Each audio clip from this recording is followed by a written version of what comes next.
श्रीपञ्चमुखी हनुमत्कवचम्। ॐ श्रीपञ्चवदनायाञ्जनेयाय नमः। विनियोगः। ॐ अस्य श्रीपञ्चमुख हनुमन्मन्त्रस्य ब्रह्मा ऋषिः, गायत्री छन्दः, पञ्चमुख विराट् हनुमान् देवता, ह्रीं बीजम्, श्रीं शक्तिः, क्रौं कीलकम्, क्रूं कवचम्, क्रैं अस्त्राय फट् इति दिग्बन्धः। श्रीगरुड उवाच अथ ध्यानं प्रवक्ष्यामि शृणु सर्वाङ्गसुन्दरी। यत्कृतं देवदेवेन ध्यानं हनुमतः प्रियम्। पञ्चवक्त्रं महाभीमं त्रिपञ्चनयनैर्युतं, बाहुभिर्दशभिर्युक्तं सर्वकामार्थसिद्धिदं। पूर्वं तु वानरं वक्त्रं कोटिसूर्यसमप्रभं, दंष्ट्राकरालवदनं भ्रिकुटीकुटिलेक्षणम्। अस्यैव दक्षिणं वक्त्रं नारसिंहं महाद्भुतम्, अत्युग्रतेजो वपुषं भीषणं भयनाशनम्। पश्चिमं गारुडं वक्त्रं वक्रतुण्डं महाबलम्, सर्वनागप्रशमनं विषभूतादिकृन्तनम्। उत्तरं सौकरं वक्त्रं कृष्णं दीप्तं नभोपमम्, पातालसिंहवेताल ज्वररोगादिकृन्तनम्। ऊर्ध्वं हयाननं घोरं दानवान्तकरं परम्, येन वक्त्रेण विप्रेन्द्र तारकाख्यं महासुरम्। जघान शरणं तत्स्यात् सर्वशत्रुहरं परम्, ध्यात्वा पञ्चमुखं रुद्रं हनुमन्तं दयानिधिं। खड्गं त्रिशूलं खड्वाङ्गं पाशमङ्कुशपर्वतं, मुष्टिं कौमोदकीं वृक्षं धारयन्तं कमण्डलुं। भिन्दिपालं ज्ञानमुद्रां दशभिर्मुनिपुङ्गवम्, एतान्यायुधजालानि धारयन्तं भजाम्यहम्। प्रेतासनोपविष्टं तं सर्वाभरणभूषितं, दिव्यमाल्याम्बरधरं दिव्यगन्धानुलेपनं। सर्वाश्चर्यमयं देवं हनुमद्विश्वतोमुखम्, पञ्चास्यमच्युतमनेकविचित्रवर्ण वक्त्रं शशाङ्कशिखरं कपिराजवर्यं। पीताम्बरादिमुकुटैरुपशोभिताङ्गं पिङ्गाक्षमद्यमनिशं मनसा स्मरामि। मर्कटेशं महोत्साहं सर्वशत्रुहरं परं, शत्रुसंहर मां रक्ष श्रीमन्नापदमुद्धर। ॐ हरिमर्कटमर्कटमन्त्रमिदं परिलिख्यति लिख्यति वामतले। यदि नश्यति नश्यति शत्रुकुलं, यदि मुञ्चति मुञ्चति वामलता। ॐ हरिमर्कटाय स्वाहा। ॐ नमो भगवते पञ्चवदनाय पूर्वकपिमुखाय सकलशत्रुसंहारकाय स्वाहा। ॐ नमो भगवते पञ्चवदनाय दक्षिणमुखाय करालवदनाय नरसिंहाय सकलभूतप्रमथनाय स्वाहा। ॐ नमो भगवते पञ्चवदनाय पश्चिममुखाय गरुडाननाय सकलविषहराय स्वाहा। ॐ नमो भगवते पञ्चवदनायोत्तरमुखायादिवराहाय सकलसम्पत्कराय स्वाहा। ॐ नमो भगवते पञ्चवदनायोर्ध्वमुखाय हयग्रीवाय सकलजनवशङ्कराय स्वाहा। विनियोगः। ॐ अस्य श्रीपञ्चमुख हनुमन्मन्त्रस्य श्रीरामचन्द्र ऋषिः अनुष्टुप् छन्दः पञ्चमुखवीर हनुमान् देवता हनुमानिति बीजं वायुपुत्र इति शक्तिः अञ्जनीसुत इति कीलकम् श्रीरामदूत हनुमत्प्रसाद सिद्ध्यर्थे जपे विनियोगः इति हृष्यादिकं विन्यसेत। ॐ अञ्जनीसुताय अङ्गुष्ठाभ्यां नमः। ॐ रुद्रमूर्तये तर्जनीभ्यां नमः। ॐ वायुपुत्राय मध्यमाभ्यां नमः। ॐ अग्निगर्भाय अनामिकाभ्यां नमः। ॐ रामदूताय कनिष्ठिकाभ्यां नमः। ॐ पञ्चमुख हनुमते करतलकरपृष्ठाभ्यां नमः इति करन्यासः। ॐ अञ्जनीसुताय हृदयाय नमः। ॐ रुद्रमूर्तये शिरसे स्वाहा। ॐ वायुपुत्राय शिखायै वषट्। ॐ अग्निगर्भाय कवचाय हुम्। ॐ रामदूताय नेत्रत्रयाय वौषट्। ॐ पञ्चमुख हनुमते अस्त्राय फट्।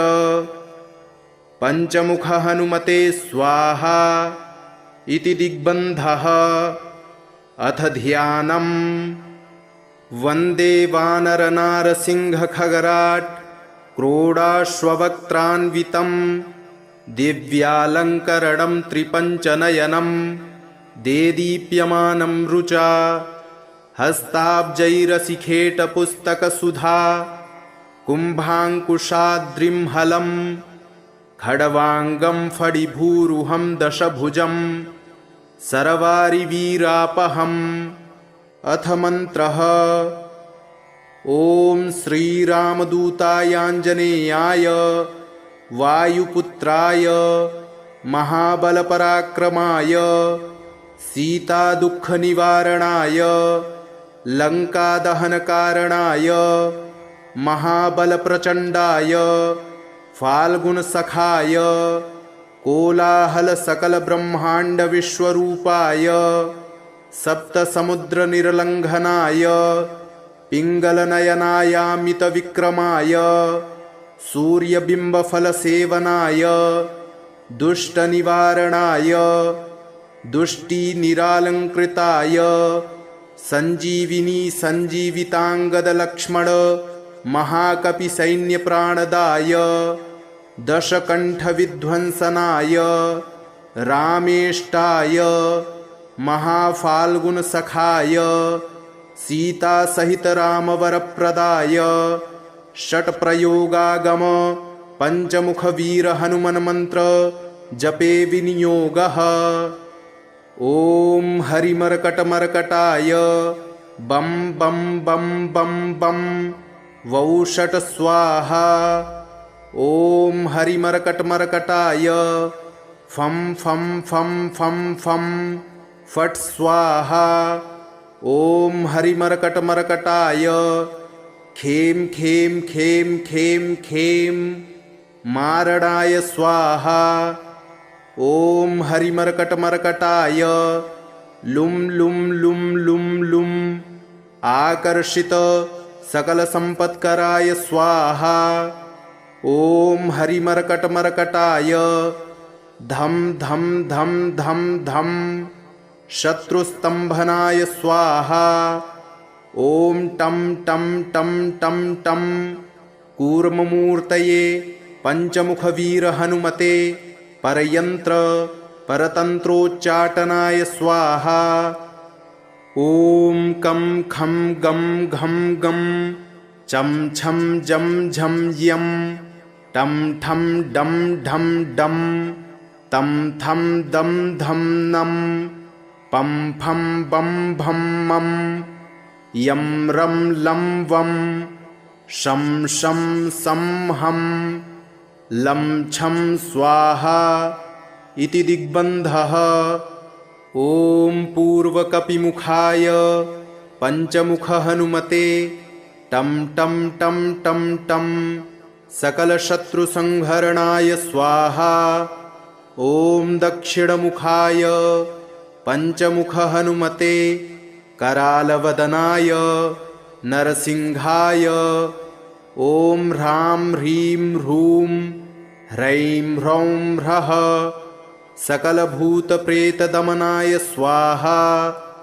ॐ पश्चिममुखाय गरुडाननाय पञ्चमुख हनुमते मं मं मं मं मं सकलविषहराय स्वाहा। ॐ उत्तरमुखाय आदिवराहाय लं लं लं लं लं नृसिंहाय नीलकण्ठमूर्तये पञ्चमुख हनुमते स्वाहा। ॐ ऊर्ध्वमुखाय हयग्रीवाय रुं रुं रुं रुं रुं रुद्रमूर्तये सकलप्रयोजन निर्वाहकाय स्वाहा। ॐ अञ्जनीसुताय वायुपुत्राय महाबलाय सीताशोकनिवारणाय श्रीरामचन्द्रकृपापादुकाय महावीर्यप्रमथनाय ब्रह्माण्डनाथाय कामदाय पञ्चमुखवीरहनुमते स्वाहा। भूतप्रेतपिशाच ब्रह्मराक्षस शाकिनी डाकिन्यन्तरिक्ष ग्रह परयन्त्रपरतन्त्रोच्चाटनाय स्वाहा। सकलप्रयोजन निर्वाहकाय पञ्चमुखवीरहनुमते श्रीरामचन्द्रवरप्रदाय जं जं जं जं जं स्वाहा। इदं कवचं पठित्वा तु महाकवचं पठेन्नरः एकवारं जपेत् स्तोत्रं सर्वशत्रुनिवारणं द्विवारं तु पठेन्नित्यं पुत्रपौत्रप्रवर्धनं त्रिवारं च पठेन्नित्यं सर्वसम्पत्करं शुभं चतुर्वारं पठेन्नित्यं सर्वरोगनिवारणं पञ्चवारं पठेन्नित्यं सर्वलोकवशङ्करं षड्वारं च पठेन्नित्यं सर्वदेववशङ्करं सप्तवारं पठेन्नित्यं सर्वसौभाग्यदायकम् अष्टवारं पठेन्नित्यमिष्टकामार्थसिद्धिदम् नववारं पठेन्नित्यं राजभोगमवाप्नुयात् दशवारं पठेन्नित्यं त्रैलोक्यज्ञानदर्शनं रुद्रावृत्तिं पठेन्नित्यं सर्वसिद्धिर्भवेद्ध्रुवं निर्बलो रोगयुक्तश्च महाव्याध्यादिपीडितः कवचस्मरणेनैव महाबलमवाप्नुयात्। ॐ श्रीपञ्चवदनायाञ्जनेयाय नमः। विनियोगः। ॐ अस्य श्रीपञ्चमुखहनुमन्मन्त्रस्य ब्रह्मा ऋषिः गायत्री छन्दः पञ्चमुखविराट् हनुमान् देवता ह्रीं बीजं श्रीं शक्तिः क्रौं कीलकं क्रूं कवचं क्रैं अस्त्राय फट् इति दिग्बन्धः। श्रीगरुड उवाच अथ ध्यानं प्रवक्ष्यामि शृणु सर्वाङ्गसुन्दरी यत्कृतं देवदेवेन ध्यानं हनुमतः प्रियं पञ्चवक्त्रं महाभीमं त्रिपञ्चनयनैर्युतं बाहुभिर्दशभिर्युक्तं सर्वकामार्थसिद्धिदं पूर्वं तु वानरं वक्त्रं कोटिसूर्यसमप्रभं दंष्ट्राकरालवदनं भ्रिकुटीकुटिलेक्षणम् अस्यैव दक्षिणं वक्त्रं नारसिंहं महाद्भुतम् अत्युग्रतेजो वपुषं भीषणं भयनाशनं पश्चिमं गारुडं वक्त्रं वक्रतुण्डं महाबलं सर्वनागप्रशमनं विषभूतादिकृन्तनम् उत्तरं सौकरं वक्त्रं कृष्णं दीप्तं नभोपमं पातालसिंहवेताल ज्वररोगादिकृन्तनम् ऊर्ध्वं हयाननं घोरं दानवान्तकरं परं येन वक्त्रेण विप्रेन्द्र तारकाख्यं महासुरं जघान शरणं तत्स्यात् सर्वशत्रुहरं परं ध्यात्वा पञ्चमुखं रुद्रं हनुमन्तं दयानिधिं खड्गं त्रिशूलं खड्वाङ्गं पाशमङ्कुशपर्वतं मुष्टिं कौमोदकीं वृक्षं धारयन्तं कमण्डलुं भिन्दिपालं ज्ञानमुद्रां दशभिर्मुनिपुङ्गवम् एतान्यायुधजालानि धारयन्तं भजाम्यहं प्रेतासनोपविष्टं तं सर्वाभरणभूषितं दिव्यमाल्याम्बरधरं दिव्यगन्धानुलेपनं सर्वाश्चर्यमयं देवं हनुमद्विश्वतोमुखं पञ्चास्यमच्युतमनेकविचित्रवर्ण वक्त्रं शशाङ्कशिखरं कपिराजवर्यं पीताम्बरादिमुकुटैरुपशोभिताङ्गं पिङ्गाक्षमद्यमनिशं मनसा स्मरामि मर्कटेशं महोत्साहं सर्वशत्रुहरं परं शत्रुसंहर मां रक्ष श्रीमन्नापदमुद्धर। ॐ हरिमर्कटमर्कटमन्त्रमिदं परिलिख्यति लिख्यति वामतले यदि नश्यति नश्यति शत्रुकुलं यदि मुञ्चति मुञ्चति वामलता। ॐ हरिमर्कटाय स्वाहा। ॐ नमो भगवते पंचवदनाय पूर्वकपिमुखाय सकलशत्रुसंहारकाय स्वाहा। ॐ नमो भगवते पंचवदनाय दक्षिणमुखाय करालवदनाय नरसिंहाय सकलभूतप्रमथनाय स्वाहा। ॐ नमो भगवते पंचवदनाय पश्चिममुखाय गरुडाननाय सकलविषहराय स्वाहा। ॐ नमो भगवते पंचवदनायोत्तरमुखायादिवराहाय सकलसम्पत्कराय स्वाहा। ॐ नमो भगवते पंचवदनायोर्ध्वमुखाय हयग्रीवाय सकलजनवशङ्कराय स्वाहा। विनियोगः।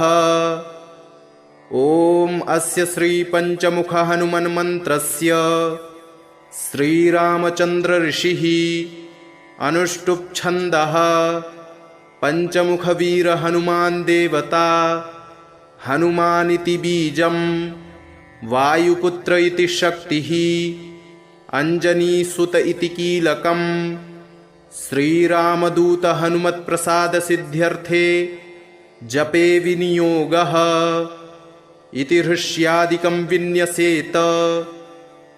ॐ अञ्जनीसुताय अङ्गुष्ठाभ्यां नमः। ॐ रुद्रमूर्तये तर्जनीभ्यां नमः। ॐ वायुपुत्राय मध्यमाभ्यां नमः। ॐ अग्निगर्भाय अनामिकाभ्यां नमः। ॐ रामदूताय कनिष्ठिकाभ्यां नमः। ॐ पंचमुख हनुमते करतलकरपृष्ठाभ्यां नमः इति करन्यासः। ॐ अंजनीसुताय हृदयाय नमः। ॐ रुद्रमूर्तये शिरसे स्वाहा। ॐ वायुपुत्राय शिखायै वषट्। ॐ अग्निगर्भाय कवचाय हुम्। ॐ रामदूताय नेत्रत्रयाय वौषट्। ॐ पंचमुख हनुमते अस्त्राय फट्। पंचमुख हनुमते स्वाहा इति दिग्बन्धः। अथ ध्यानम्। वन्दे वानरनारसिंहखगराट् क्रोडाश्ववक्त्रान्वितं दिव्यालङ्करणं त्रिपञ्चनयनं देदीप्यमानं रुचा हस्ताब्जैरसिखेटपुस्तकसुधा कुम्भाङ्कुशाद्रिंहलं खड्वाङ्गं फडिभूरुहं दशभुजं सरवारिवीरापहम्। अथ मन्त्रः। ॐ श्रीरामदूतायाञ्जनेयाय वायुपुत्राय महाबलपराक्रमाय सीतादुःखनिवारणाय लङ्कादहनकारणाय महाबलप्रचण्डाय फाल्गुनसखाय कोलाहलसकलब्रह्माण्डविश्वरूपाय सप्तसमुद्रनिर्लङ्घनाय पिङ्गलनयनायामितविक्रमाय सूर्यबिम्बफलसेवनाय दुष्टनिवारणाय दुष्टिनिरालङ्कृताय सञ्जीविनी सञ्जीविताङ्गदलक्ष्मण महाकपिसैन्यप्राणदाय दशकण्ठविध्वंसनाय रामेष्टाय महाफाल्गुनसखाय सीतासहितरामवरप्रदाय षट्प्रयोगागम पंचमुखवीरहनुमन्मन्त्र जपे विनियोगः। ॐ हरिमर्कटमर्कटाय बं बं बं बं बं वौषट् स्वाहा। ॐ हरिमर्कटमर्कटाय फं फं फं फं फं फट् स्वाहा। ॐ हरिमर्कटमर्कटाय खें खें खें खें खें मारणाय स्वाहा। ॐ हरिमर्कटमर्कटाय लुं लुं लुं लुं लुं आकर्षित सकलसम्पत्कराय स्वाहा। ॐ हरिमर्कटमर्कटाय धं धं धं धं धं शत्रुस्तम्भनाय स्वाहा। ॐ टं टं टं टं टं कूर्ममूर्तये पंचमुखवीरहनुमते परयन्त्र परतन्त्रोच्चाटनाय स्वाहा। ॐ कं खं गं घं गं चं छं जं झं यं टं ठं डं ढं डं तं थं दं धं नं पं फं बं भं मं यं रं लं वं शं शं सं हं लं छं स्वाहा इति दिग्बन्धः। ॐ पूर्वकपिमुखाय पंचमुखहनुमते टं टं टं टं टं सकलशत्रुसंहरणाय स्वाहा।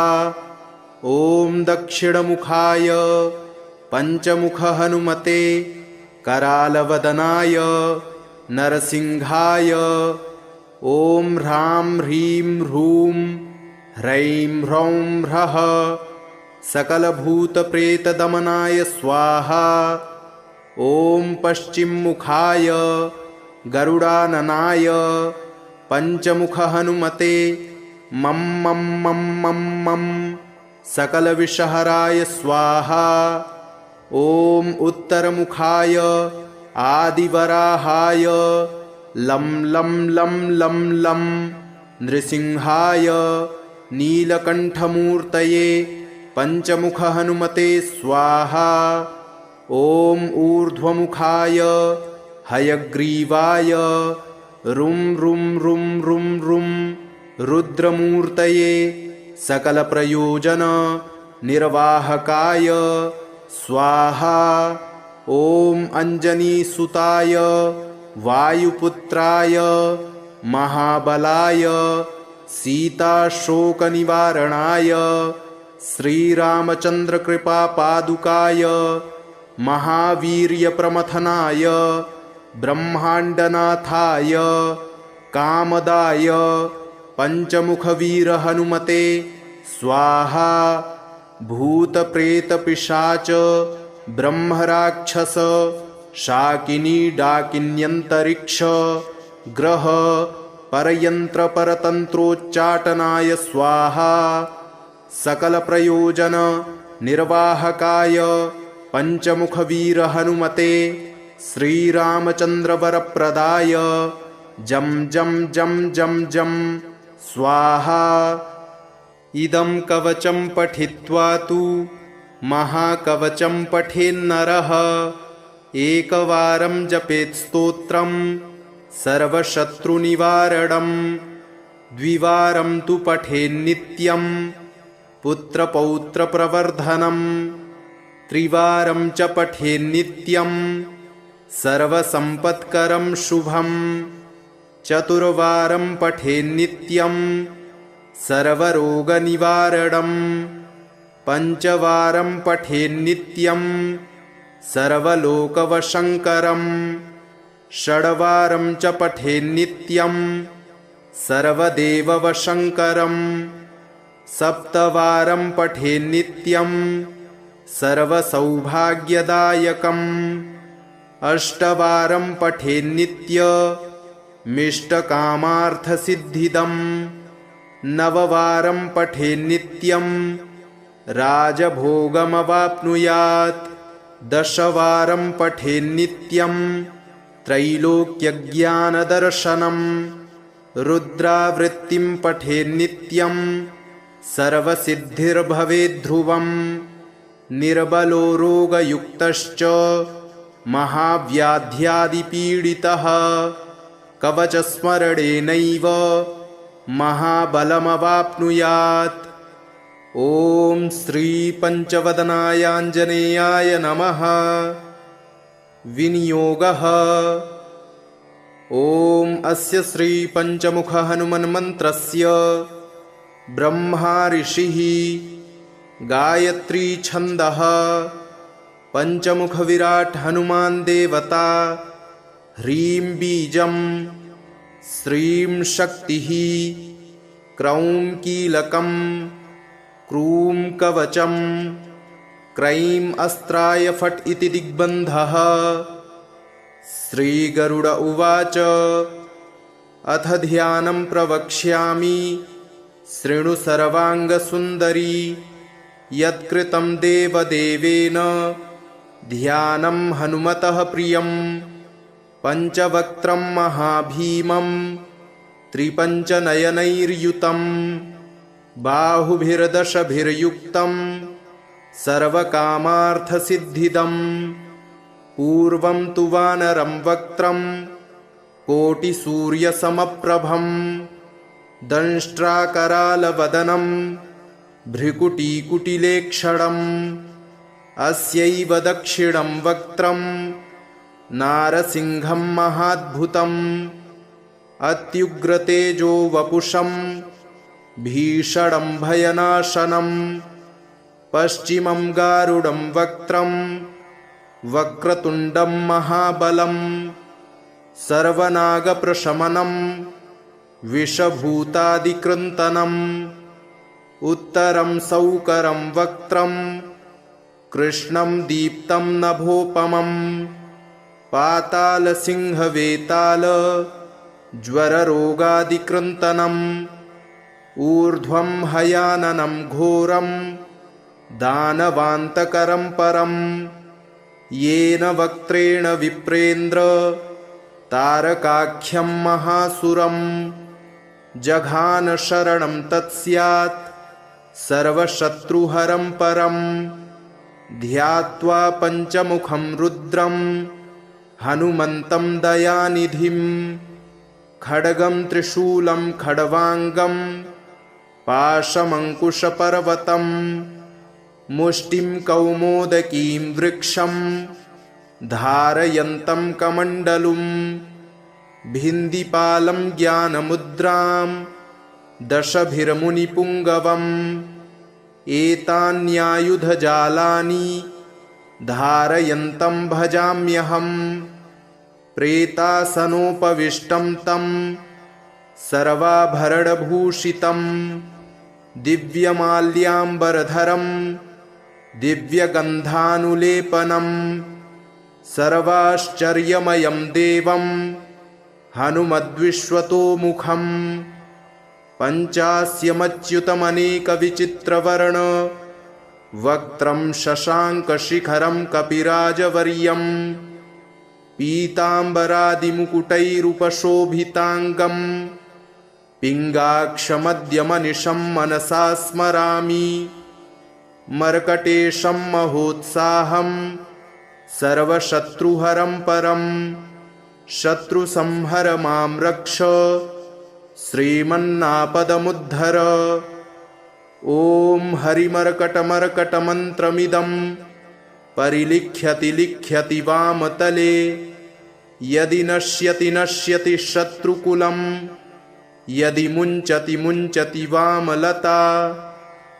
ॐ हरिमर्कटाय स्वाहा। ॐ नमो भगवते पञ्चवदनाय पूर्वकपिमुखाय सकलशत्रुसंहारकाय स्वाहा।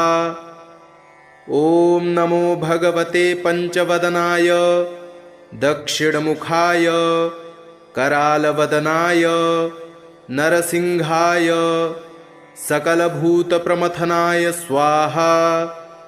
ॐ नमो भगवते पञ्चवदनाय पश्चिममुखाय गरुडाननाय सकलविषहराय स्वाहा।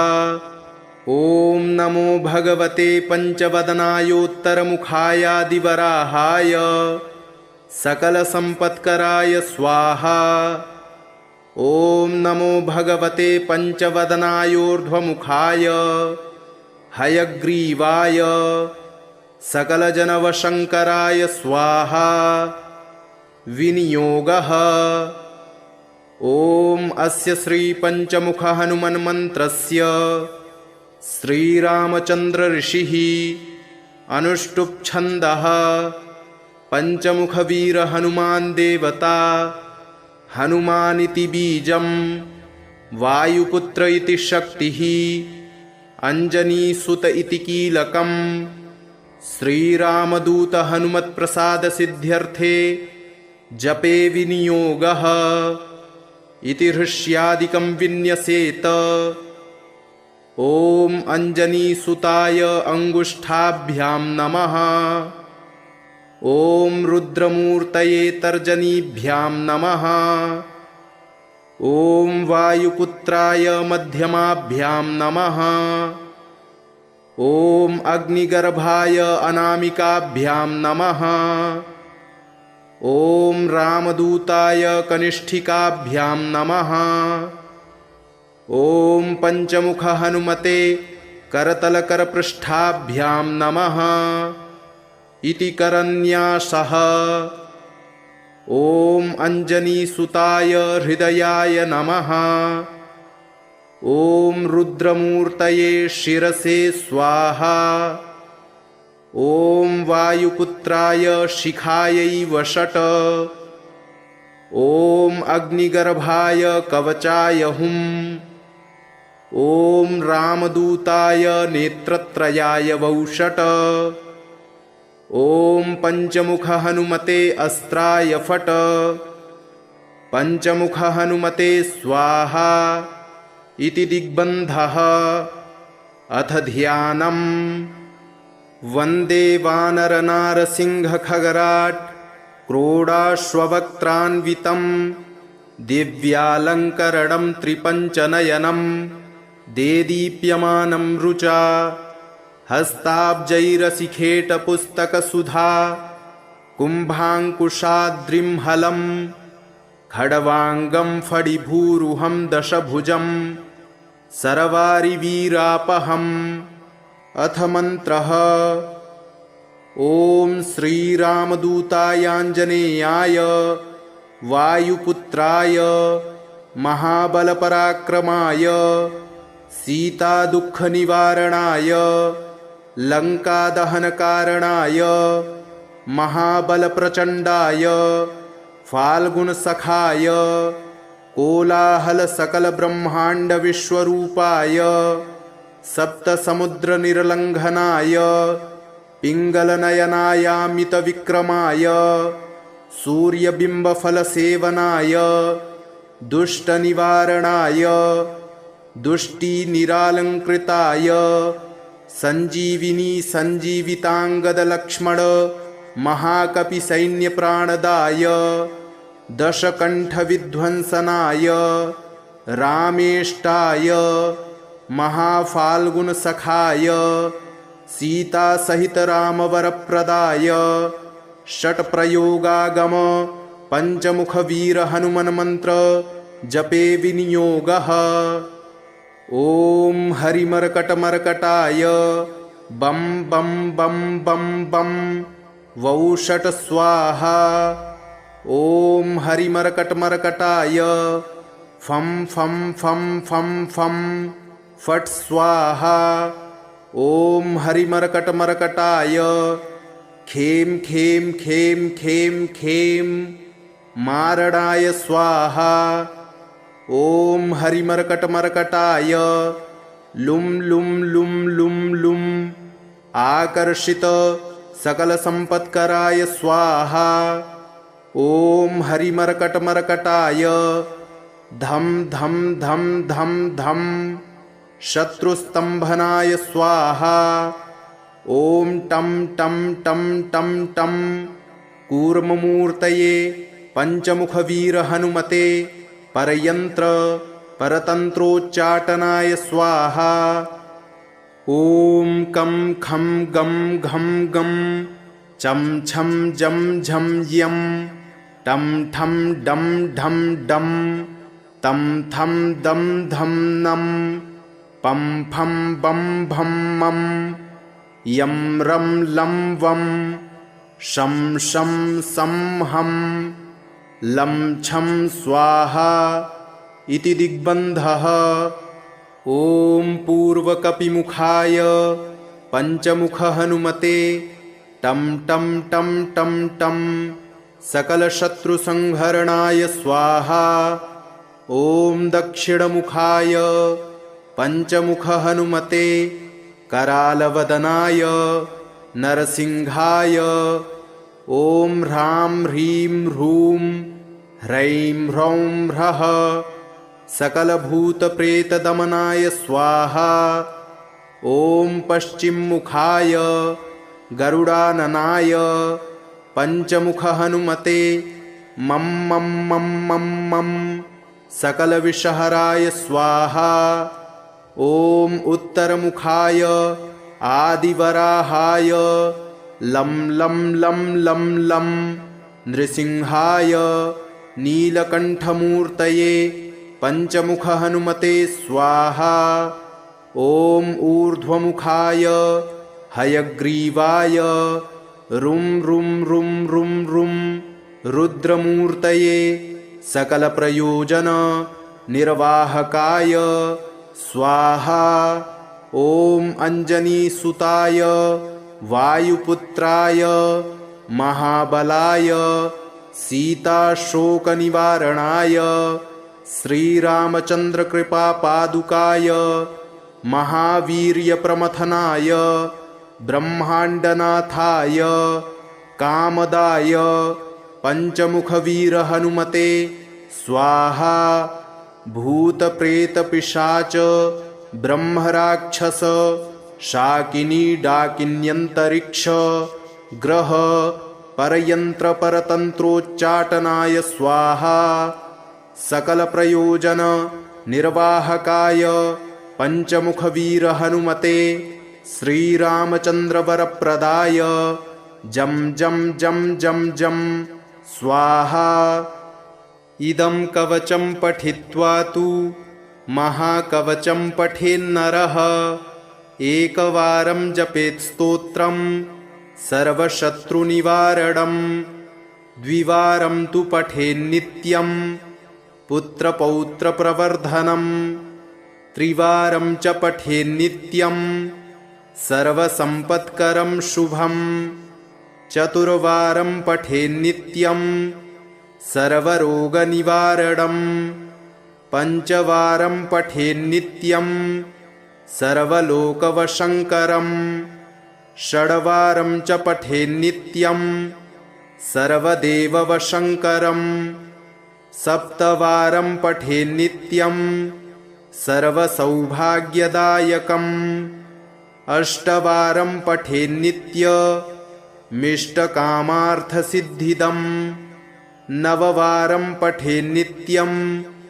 राजभोगमवाप्नुयात् दशवारं पठेन्नित्यं त्रैलोक्यज्ञानदर्शनं रुद्रावृत्तिं पठेन्नित्यं सर्वसिद्धिर्भवेद्ध्रुवं निर्बलो रोगयुक्तश्च महाव्याध्यादिपीडितः कवचस्मरणेनैव महाबलमवाप्नुयात्।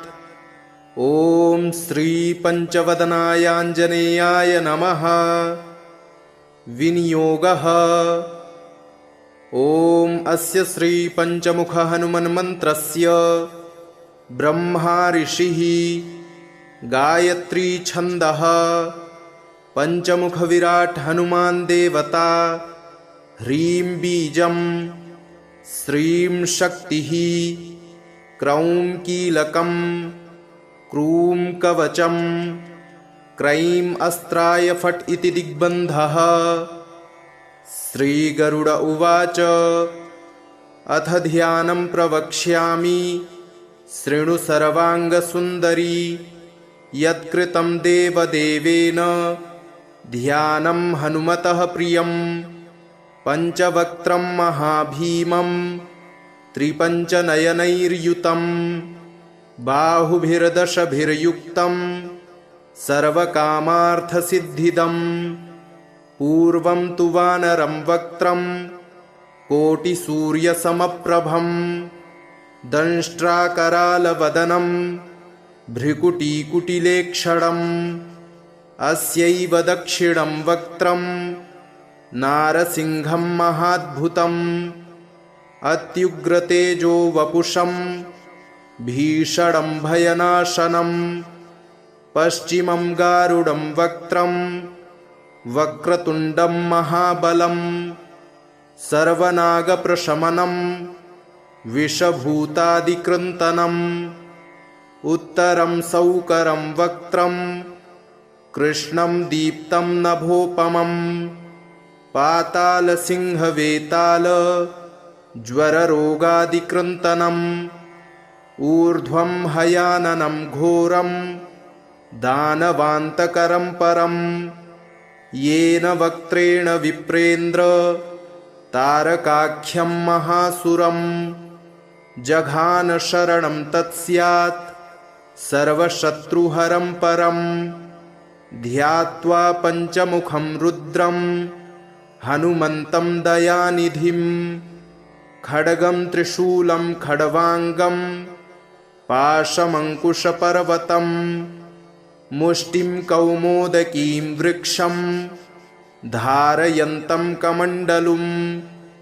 भिन्दिपालं ज्ञानमुद्रां दशभिर्मुनिपुङ्गवम् एतान्यायुधजालानि धारयन्तं भजाम्यहं प्रेतासनोपविष्टं तं सर्वाभरणभूषितं दिव्यमाल्याम्बरधरं दिव्यगन्धानुलेपनं सर्वाश्चर्यमयं देवं हनुमद्विश्वतोमुखं पञ्चास्यमच्युतमनेकविचित्रवर्ण वक्त्रं शशाङ्कशिखरं कपिराजवर्यं पीताम्बरादिमुकुटैरुपशोभिताङ्गं पिङ्गाक्षमद्यमनिशं मनसा स्मरामि मर्कटेशं महोत्साहं सर्वशत्रुहरं परं शत्रुसंहर मां रक्ष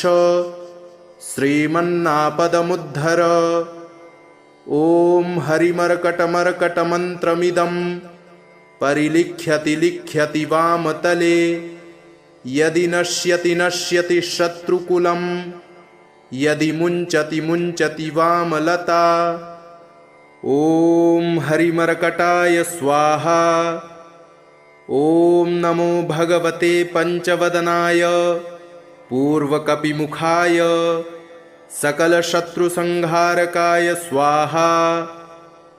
ॐ नमो भगवते पंचवदनाय दक्षिणमुखाय करालवदनाय नरसिंहाय सकलभूतप्रमथनाय स्वाहा। ॐ नमो भगवते पंचवदनाय पश्चिममुखाय गरुडाननाय सकलविषहराय स्वाहा। ॐ नमो भगवते पंचवदनायोत्तरमुखायादिवराहाय सकलसम्पत्कराय स्वाहा। ॐ नमो भगवते पंचवदनायोर्ध्वमुखाय हयग्रीवाय सकलजनवशङ्कराय स्वाहा। विनियोगः। ॐ अस्य श्रीपञ्चमुख हनुमन्मन्त्रस्य श्रीरामचन्द्र ऋषिः अनुष्टुप् छन्दः पञ्चमुखवीर हनुमान् देवता हनुमानिति बीजं वायुपुत्र इति शक्तिः अंजनीसुत इति कीलकम् श्रीरामदूत हनुमत्प्रसाद सिद्ध्यर्थे जपे विनियोगः इति हृष्यादिकं विन्यसेत। ॐ अंजनीसुताय अंगुष्ठाभ्यां नमः। ॐ रुद्रमूर्तये तर्जनीभ्यां नमः। ॐ वायुपुत्राय मध्यमाभ्यां नमः। ॐ अग्निगर्भाय अनामिकाभ्यां नमः। ॐ रामदूताय कनिष्ठिकाभ्यां नमः। ॐ पंचमुख हनुमते करतलकरपृष्ठाभ्यां नमः इति करन्यासः। ॐ अंजनीसुताय हृदयाय नमः। ॐ रुद्रमूर्तये शिरसे स्वाहा। ॐ वायुपुत्राय शिखायै वषट्। ॐ अग्निगर्भाय कवचाय हुम्। ॐ रामदूताय नेत्रत्रयाय वौषट्।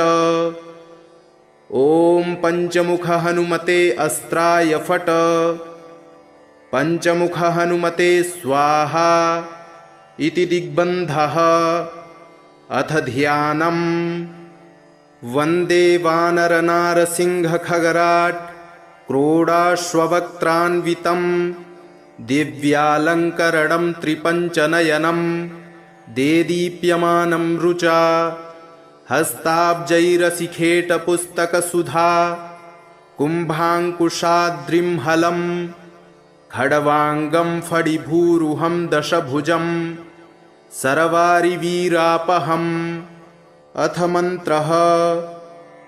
ॐ श्रीरामदूतायाञ्जनेयाय वायुपुत्राय महाबलपराक्रमाय सीतादुःखनिवारणाय लङ्कादहनकारणाय महाबलप्रचण्डाय फाल्गुनसखाय कोलाहलसकलब्रह्माण्डविश्वरूपाय सप्तसमुद्रनिर्लङ्घनाय पिङ्गलनयनायामितविक्रमाय सूर्यबिम्बफलसेवनाय दुष्टनिवारणाय दुष्टिनिरालङ्कृताय सञ्जीविनी सञ्जीविताङ्गदलक्ष्मण महाकपिसैन्यप्राणदाय दशकण्ठविध्वंसनाय रामेष्टाय महाफाल्गुनसखाय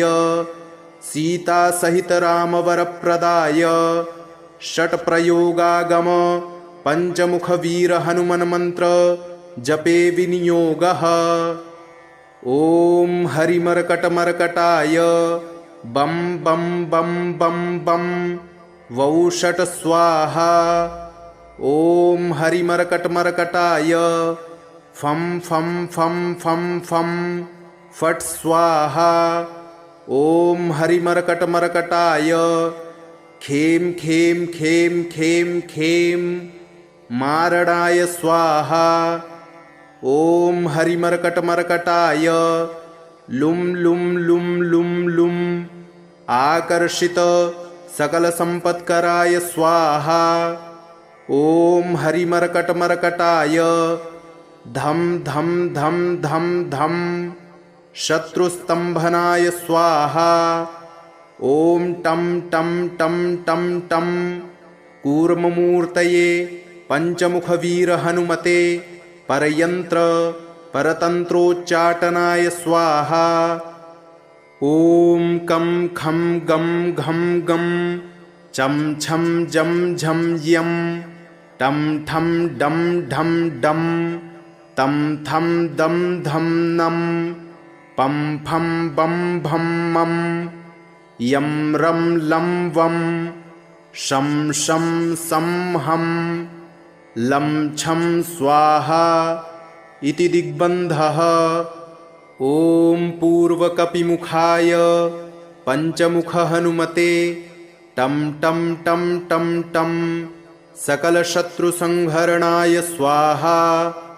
ॐ दक्षिणमुखाय पञ्चमुखहनुमते करालवदनाय नरसिंहाय ॐ ह्रां ह्रीं ह्रूं ह्रैं ह्रौं ह्रः सकलभूतप्रेतदमनाय स्वाहा।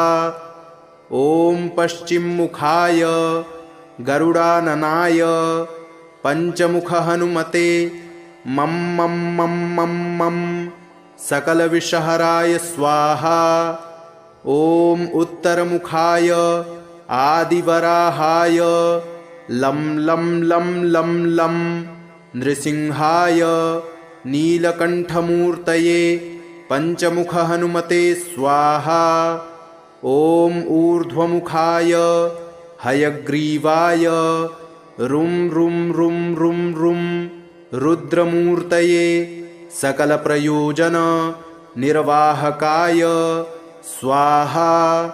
ॐ अञ्जनीसुताय वायुपुत्राय महाबलाय सीताशोकनिवारणाय श्रीरामचन्द्रकृपापादुकाय महावीर्यप्रमथनाय ब्रह्माण्डनाथाय कामदाय पञ्चमुखवीरहनुमते स्वाहा।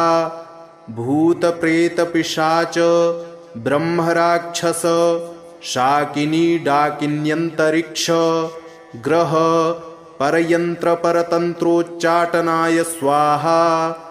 सकलप्रयोजन निर्वाहकाय पञ्चमुखवीरहनुमते श्रीरामचन्द्रवरप्रदाय जं जं जं जं जं स्वाहा। इदं कवचं पठित्वा तु महाकवचं पठेन्नरः एकवारं जपेत् स्तोत्रं सर्वशत्रुनिवारणं द्विवारं तु पठेन्नित्यं पुत्रपौत्रप्रवर्धनं त्रिवारं च पठेन्नित्यं सर्वसम्पत्करं शुभं चतुर्वारं पठेन्नित्यं सर्वरोगनिवारणं पञ्चवारं पठेन्नित्यं सर्वलोकवशङ्करं षड्वारं च पठेन्नित्यं सर्वदेववशङ्करं सप्तवारं पठेन्नित्यं सर्वसौभाग्यदायकम्।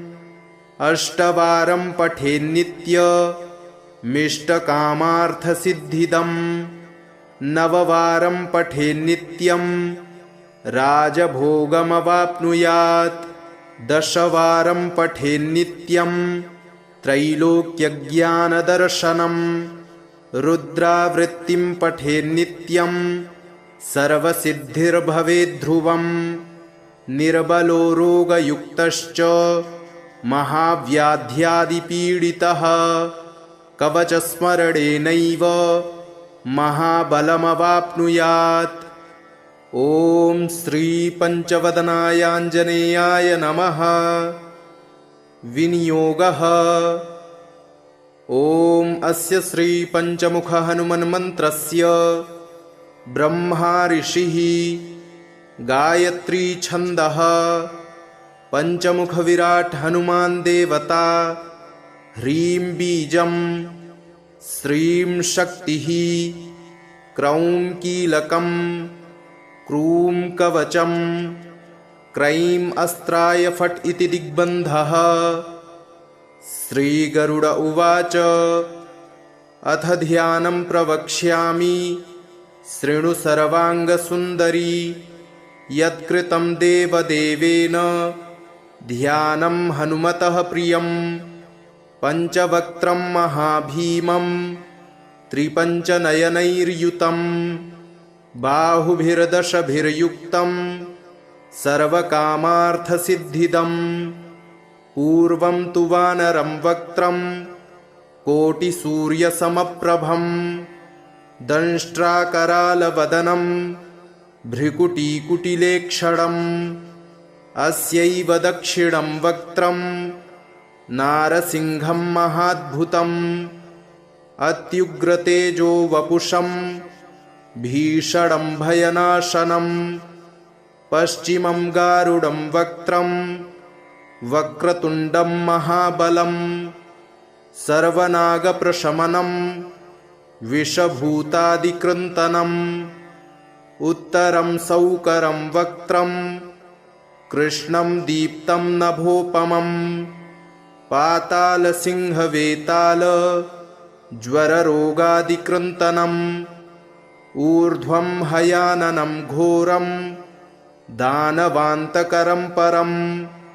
येन वक्त्रेण विप्रेन्द्र तारकाख्यं महासुरम्। जघान शरणं तत्स्यात् सर्वशत्रुहरं परम्। ध्यात्वा पञ्चमुखं रुद्रं हनुमन्तं दयानिधिं। खड्गं त्रिशूलं खड्वाङ्गं पाशमङ्कुशपर्वतं। मुष्टिं कौमोदकीं वृक्षं धारयन्तं कमण्डलुम्। भिन्दिपालं ज्ञानमुद्रां दशभिर्मुनिपुङ्गवम्। एतान्यायुधजालानि धारयन्तं भजाम्यहम्। प्रेतासनोपविष्टं तं सर्वाभरणभूषितं। दिव्यमाल्याम्बरधरं दिव्यगन्धानुलेपनं। सर्वाश्चर्यमयं देवं हनुमद्विश्वतोमुखम्। पञ्चास्यमच्युतमनेकविचित्रवर्ण वक्त्रं शशाङ्कशिखरं कपिराजवर्यं। पीताम्बरादिमुकुटैरुपशोभिताङ्गं पिङ्गाक्षमद्यमनिशं मनसा स्मरामि। मर्कटेशं महोत्साहं सर्वशत्रुहरं परम्। शत्रुसंहर मां रक्ष श्रीमन्नापदमुद्धर। ॐ हरिमर्कटमर्कटमन्त्रमिदं परिलिख्यति लिख्यति वामतले। यदि नश्यति नश्यति शत्रुकुलं यदि मुञ्चति मुञ्चति वामलता। ॐ हरिमर्कटाय स्वाहा। ॐ नमो भगवते पञ्चवदनाय पूर्वकपिमुखाय सकलशत्रुसंहारकाय स्वाहा। ॐ नमो भगवते पंचवदनाय दक्षिणमुखाय करालवदनाय नरसिंहाय सकलभूतप्रमथनाय स्वाहा। ॐ नमो भगवते पंचवदनाय पश्चिममुखाय गरुडाननाय सकलविषहराय स्वाहा। ॐ नमो भगवते पंचवदनायोत्तरमुखायादिवराहाय सकलसम्पत्कराय स्वाहा। ॐ नमो भगवते पंचवदनायोर्ध्वमुखाय हयग्रीवाय सकलजनवशङ्कराय स्वाहा। विनियोगः। ॐ अस्य श्रीपञ्चमुखहनुमन्मन्त्रस्य श्रीरामचन्द्रऋषिः अनुष्टुप्छन्दः पञ्चमुखवीरहनुमान् देवता हनुमानिति बीजं वायुपुत्र इति शक्तिः अञ्जनीसुत इति कीलकं श्रीरामदूत हनुमत्प्रसादसिद्ध्यर्थे जपे विनियोगः इति हृष्यादिकं विन्यसेत। ॐ अञ्जनीसुताय अङ्गुष्ठाभ्यां नमः। ॐ रुद्रमूर्तये तर्जनीभ्यां नमः। ॐ वायुपुत्राय मध्यमाभ्यां नमः। ॐ अग्निगर्भाय अनामिकाभ्यां नमः। ॐ रामदूताय कनिष्ठिकाभ्यां नमः। ॐ पञ्चमुखहनुमते करतलकरपृष्ठाभ्यां नमः इति करन्यासः। ॐ अञ्जनीसुताय हृदयाय नमः। ॐ रुद्रमूर्तये शिरसे स्वाहा। ॐ वायुपुत्राय शिखायै वषट्। ॐ अग्निगर्भाय कवचाय हुम्। ॐ रामदूताय नेत्रत्रयाय वौषट्। ॐ पञ्चमुखहनुमते अस्त्राय फट्। पञ्चमुखहनुमते स्वाहा इति दिग्बन्धः। अथ ध्यानम्। वन्दे वानरनारसिंहखगराट् क्रोडाश्ववक्त्रान्वितं दिव्यालङ्करणं त्रिपञ्चनयनं देदीप्यमानं रुचा हस्ताब्जैरसिखेटपुस्तकसुधा कुम्भाङ्कुशाद्रिंहलं खड्वाङ्गं फडिभूरुहं दशभुजं सरवारिवीरापहम्। अथ मन्त्रः।